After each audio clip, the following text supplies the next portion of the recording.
All right, today we're going to unpack this really powerful blueprint for personal growth, one that's drawn from ancient scripture. It's basically a step-by-step guide that promises not just a little bit of change, but a truly fruitful life. So, where do we even begin? Well, this whole framework, it's really built on this one single powerful idea. Keep your heart with all diligence. Now, that's not just some gentle suggestion. It's an active command. It's the starting point for literally everything that follows. This idea of constantly and carefully guarding our inner world. And that's the real question, isn't it? I mean, it's one thing to hear an instruction like that, but what does diligence actually look like in practice, day to day? Well, the framework we're exploring today is designed to answer that exact question. So let's start with that foundation. In this framework, diligence isn't just, a nice quality to have.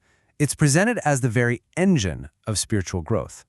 Without it, the whole thing just doesn't move. Nothing else can be built.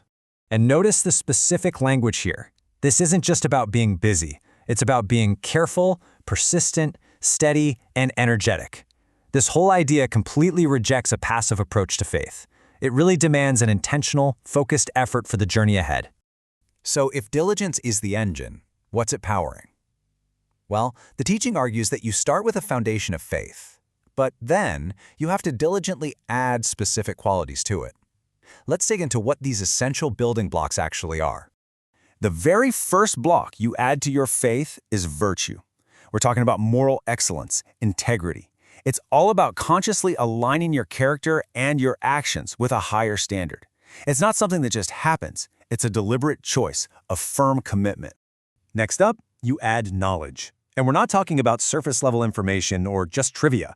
The framework really stresses that this is deep, justified truth, the kind you get from serious study and real investigation. It's about moving from a simple belief to a much, much richer understanding. And then comes perseverance. Because let's be real, life is going to have its challenges, its failures, its opposition. This quality is the grit, the steadfastness to just keep going despite all of that, to maintain that diligent effort even when it's really, really hard. It's the spiritual muscle that keeps you on the path. Okay, so now let's see how all these building blocks come together. This is really the centerpiece of this whole framework, the virtue ladder. It's a progressive sequence where each quality is intentionally built right on top of the last one, creating this clear, step-by-step path to maturity. This right here, this maps out the entire journey. It all starts with faith. From there, you diligently add virtue. On top of that virtue, you build true knowledge, because you can't really live out what you don't truly understand, right?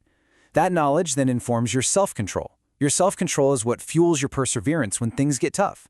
And that entire foundation, that's what allows for the ultimate qualities to finally emerge: godliness, brotherly kindness, and love. See how each step logically builds on the one before it? It's not a random checklist, it's a clear progressive path. Now, the framework is really clear that this isn't just a friendly suggestion. It presents a crossroads, a choice, with two very different destinations. And the choice between diligence and neglect, well, it leads to some starkly different outcomes. Just look at this contrast, side by side. The diligent, fruitful path leads to being effective and productive, having clear spiritual knowledge and avoiding stumbling.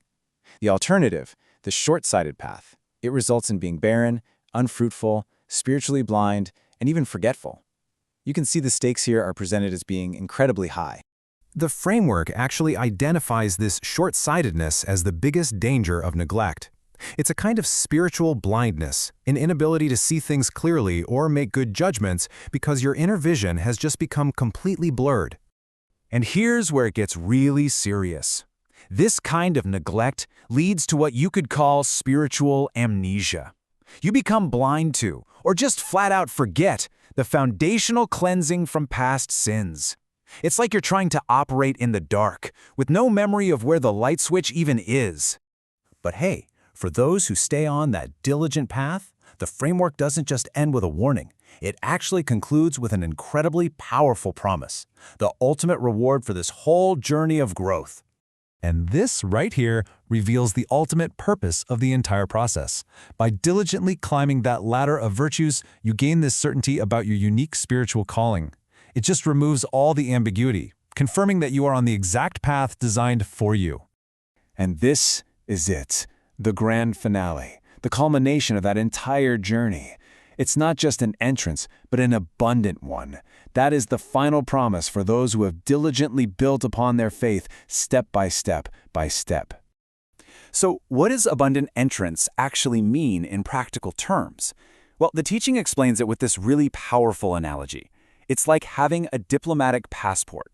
Divine favor surrounds you, revelation and insight just open up. The right help appears exactly when you need it, and you're given full access to everything you need to fulfill your calling. So there you have it, a really clear, step-by-step blueprint for a fruitful life, with a profound promise waiting at the end. Which leaves us with one final thought to chew on. According to this framework, is the real transformation found in the diligent daily journey of building? Or is it all about the promise of that final destination?